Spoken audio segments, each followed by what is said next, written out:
오늘은 부활절입니다. 예수님께서 죽음을 이기시고 부활하셨습니다. 믿으십니까? 네. 이거는 대답하셔야 되는 겁니다. 네. 부활을 믿고 안 믿고는 너무나 중요한 문제입니다. 이것이 우리가 사는데 별로 영향을 끼치지 않는다고 생각할 수도 있지만, 부활 신앙에 우리의 현재 삶뿐 아니라 우리의 미래의 영생이 달려있기 때문입니다. 하지만 세상에 부활을 믿지 않는 사람들이 많고, 또 교회에 다니는 사람들도 부활을 믿지 않는 사람들도 있습니다. 그런 현상은 요즘 시대에만 있는 것이 아니라 1세기에도 있었고, 그 당시 사람들은 예수님의 부활을 예수님의 제자들이 꾸며낸 이야기라고 하면서 믿지 않았습니다. 그러나 이후에 그 당시 세상을 지배하던 그 로마 제국, 로마 황제를 신으로 숭배하게 하면서 기독교를 끔찍하게 박해했던 로마 제국이 예수님 앞에 결국은 무릎을 꿇었습니다. 그들이 이스라엘에서 정치범으로 몰려서 십자가형으로 이미 죽은 예수 앞에 무릎을 꿇을 이유는 하나도 없습니다. 하지만 왜 그렇게 되었겠습니까? 예수님이 정말 부활하셨기 때문입니다. 예수님을 부인하고 버린 정말 세상의 겁쟁이 제자들이 예수님을 위해 목숨을 바치는 순교자가 되었습니다. 역사의 수많은 사람들이 예수님을 주님으로 믿으며 그 믿음을 지키기 위해 목숨도 아까워하지 않았습니다. 왜 그랬겠습니까? 예수님께서 정말 부활하셨기 때문입니다. 지금도 매주일 전 세계 약 30억의 사람들이 예수님을 찬양하고 경배하고 있습니다. 왜 그럴까요? 30억의 사람들이 왜 예수님을 찬양합니까? 예수님이 정말 부활하셨기 때문입니다. 여러분, 예수님의 부활이 거짓이고 사기극이라면 이런 역사가 불가능한 것이죠. 빌립보서 2장 10절 11절에 보면, 하나님이 그를 지극히 높여 모든 이름 위에 뛰어난 이름을 주사 하늘에 있는 자들과 땅에 있는 자들과 땅 아래에 있는 자들로 모든 무릎을 예수의 이름에 꿇게 하시고 모든 입으로 예수 그리스도를 주라 시인하여 하나님 아버지께 영광을 돌리게 하셨느니라 말씀하셨습니다. 여러분, 지금 이 말씀대로 이루어지고 있습니다. 하나님께서 십자가에 죽으신 예수를 다시 살리시고 부활의 영광으로 지극히 높이셨고, 사람들은 그분 앞에 엎드려 영광을 돌리고 있습니다. 여러분, 지금 전 세계에 기독교 인구가 증가하고 있을 것 같습니까? 줄어들고 있을 것 같습니까?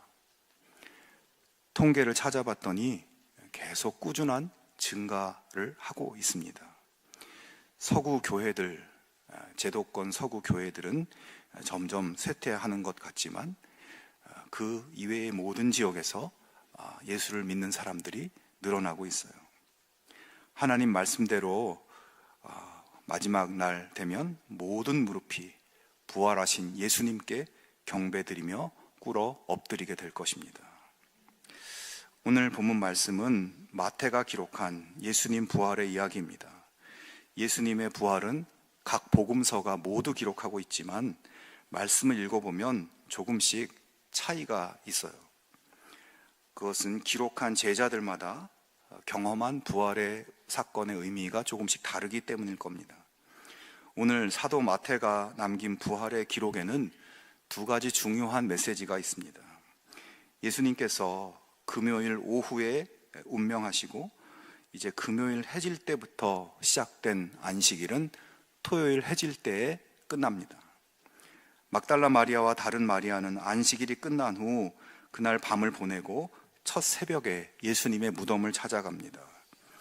그들은 예수님께서 죽으신 후 너무나 급하게 장례 절차가 이루어졌기 때문에 예수님의 시신을 씻기고 향품을 바르고 수의를 입히는 소위 염습이라고 하죠. 그 과정이 제대로 되어지지 않은 것을 안타까워하면서 안식일이 끝나자마자 최대한 빨리 새벽 시간에 예수님께 찾아가서 향품이라도 발라드리고 싶은 마음이었습니다. 그렇게 여자들이 무덤에 달려가는데 무슨 일이 일어났습니까? 갑자기 큰 지진이 나며 천사가 하늘로부터 내려와서 무덤에 돌을 굴려내고 그 위에 앉아 여자들에게 말씀합니다. 너희는 무서워하지 말라. 십자가에 못 박히신 예수를 너희가 찾는 줄을 내가 아노라. 그가 여기 계시지 않고 그가 말씀하시던 대로 살아나셨느니라. 와서 그가 누우셨던 곳을 보라. 자, 그런데 이 천사의 말씀에서 조금 집중해 볼 부분이 있습니다. 그것은 예수님 부활하셨는데 예수님이 말씀하시던 대로, 그가 말씀하시던 대로 살아나셨다는 대목입니다. 자, 여러분, 예수님이 부활하신다는 것은 이미 제자들과 사람들에게 여러 번 말씀하셨던 거예요. 그리고 지금 말씀하신 그대로 부활이 일어났다는 것입니다. 마태복음 17장 22절 23절을 보면 갈릴리에 모일 때 예수께서 제자들에게 이르시되 인자가 장차 사람들의 손에 넘겨져 죽임을 당하고 제3일에 살아나리라, 이렇게 말씀하셨습니다. 분명히 사람들의 손에 넘겨져 죽게 될 것이다. 그리고 제3일에 살아날 것이다. 자, 그런데 이 말씀은 복음서를 살펴보면 적어도 3번 이상 말씀하셨고 기록되지 않은 것까지 한다면 여러 번 이 말씀을 하셨을 겁니다. 그러나 그 말씀을 들은 제자들과 사람들은 말씀을 귀담아 듣지도 않았고 믿지도 않았습니다. 그들은 그렇게 예수님의 말씀을 듣지 않고 믿지 않았지만 현실은 예수님 말씀대로 다 되었습니다. 말씀하시던 대로 예수님은 사람들의 손에 넘겨졌습니다. 대제사장의 손에 넘겨졌고 빌라도의 손에 넘겨졌다가 로마 군인들의 손에 넘겨져서 죽음을 당하셨습니다. 그리고 말씀하시던 대로 제3일에 금요일에 죽으시고 금, 토, 일 3일 만에 다시 살아나셨습니다. 여러분, 예수님께서 제3일에 살아날 것이라고 말씀하셨지만 그 당시 그 말씀을 믿은 사람은 한 사람도 없었던 것 같습니다. 제자들 중에 예수님이 평소에 말씀하시던 대로 정말 사람들에게 넘겨져 십자가에 못 박혀 죽지 않았는가? 하지만 3일 만에 살아나신다고 분명히 말씀하셨는데 오늘이 그날 아닌가? 주님이 말씀하신 대로 부활하시는 것은 아닐까? 그렇게조차 생각하는 사람이 단 한 사람도 없었습니다. 만약 그들이 예수님의 말씀을 조금이라도 믿고 정말 살아나시는 것은 아닐까 하는 마음을 품었다면 3일째 되는 날 적어도 무덤 근처에 가보기라도 했을 겁니다. 제자들은 그냥 주님의 죽음을 슬퍼하고 자기들도 덩달아 예수님처럼 붙잡혀서 죽을까봐 두려워서 숨어 지내고 고향으로 흩어져 버리는 믿음 없는 모습이었습니다. 오늘 본문에 무덤을 찾아온 이 여인들도 예수님 말씀대로 제3일에 부활하실 것을 믿고 그래서 무덤에 가본 것이 아니라 그저 죽은 예수님의 시신에 향품을 바르기 위해서 간 것이었습니다. 그 누구도 주님의 말씀을 믿지 않았습니다. 하지만 여러분, 주님의 부활은 이미 구약에서 예언된 바이고 예수님께서 거듭거듭 말씀하신 것입니다. 그리고 정말로 말씀하시던 대로 죽고 말씀하신 대로 부활하셨습니다. 여러분, 예수님이 거친 풍랑을 향해서 잔잔하라 말씀하시면 그대로 잔잔해졌습니다. 예수님께서 병자들에게 치유를 선포하시면 그대로 병이 나았습니다. 주님께서 나사로야 무덤에서 나와라 말씀하시면 죽은 지 4일이 되어서 냄새가 나는 나사로가 벌떡 일어나 걸어 나왔습니다. 여러분, 말씀의 주님께서 말씀하신 대로 이루어지는 것을 믿으실 수 있기 바랍니다. 부활하신 예수님께서 오늘 이 부활의 아침 우리에게 주시는 부활의 메시지는 성경에 나와 있는 모든 말씀, 우리를 위해 주신 한마디 한마디 말씀이 1.1획도 틀림이 없이 그대로 이루어진다는 것입니다. 여러분, 우리는 살다 보면 내가 말한 대로 되지 않고 마음 먹은 대로 되지 않고 약속한 대로 되지 않는 것을 많이 보게 됩니다. 나 스스로에게도 그렇고 다른 사람에게도 우리의 말과 약속이 신뢰를 주지 못할 때가 많습니다. 그러나 예수님은 우리와 다르시고 부활하셔서 진짜 당신께서 말씀하신 대로 행하시고 되어진다는 것을 보여주셨습니다. 그 예수님이 우리의 주님이시고 우리와 함께 하시니 이것이 얼마나 감사한 일입니까? 그 감격으로, 그 기쁨으로 부활의 주님을 찬양하고 그 주님 안에 거하는 우리 모두가 되기를 주의 이름으로 축원합니다. 오늘 마태의 부활 이야기에 나타나는 두 번째 독특한 메시지가 있습니다. 7절에 이 천사들이 여자들에게 한 말씀인데요. 또 빨리 가서 그의 제자들에게 이르되 그가 죽은 자 가운데서 살아나셨고 너희보다 먼저 갈릴리로 가시나니 거기서 너희가 배우리라 하라.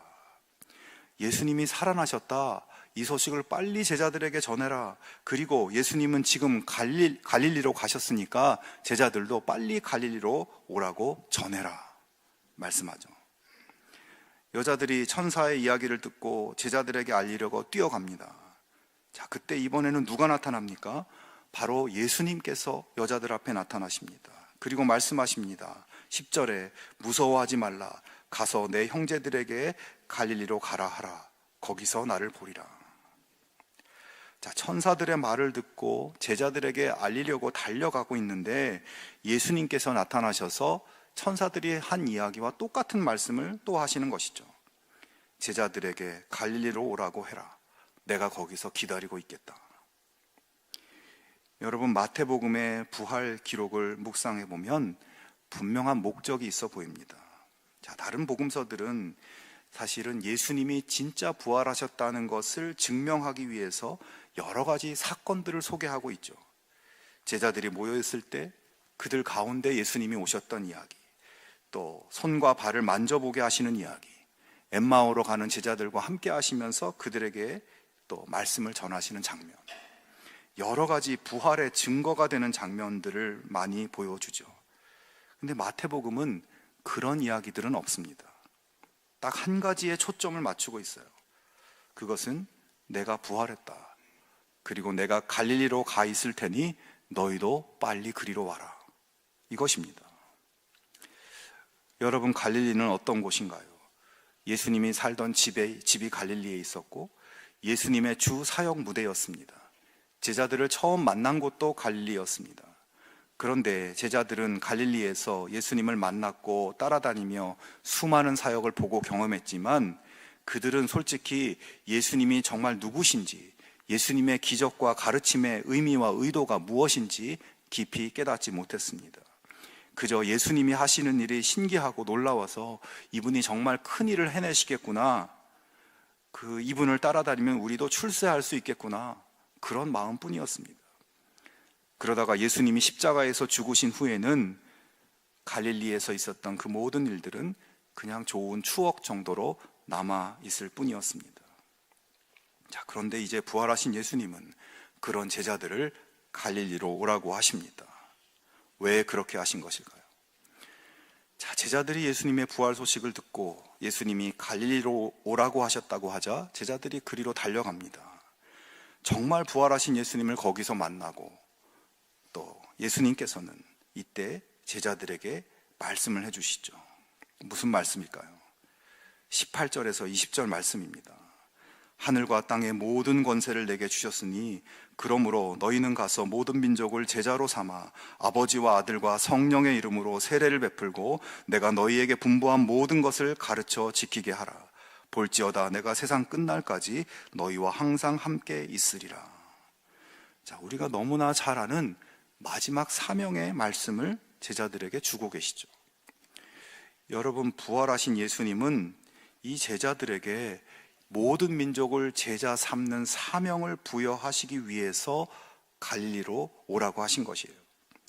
그 사명을 우리들이 처음 만났던 곳, 우리가 처음 사역을 시작하였던 갈릴리에서 이제 다시 시작하자는 것입니다.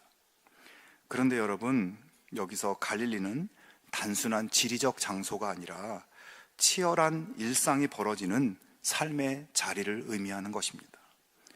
부활하신 예수님은 제자들을 이제 모든 민족을 제자 삼는 위대한 사명자로 보내기를 원하셨고, 그 사명을 위해서 어디 먼 나라로 떠나는 것이 아니라 일상의 자리에서부터 시작하자는 의미가 담겨 있습니다.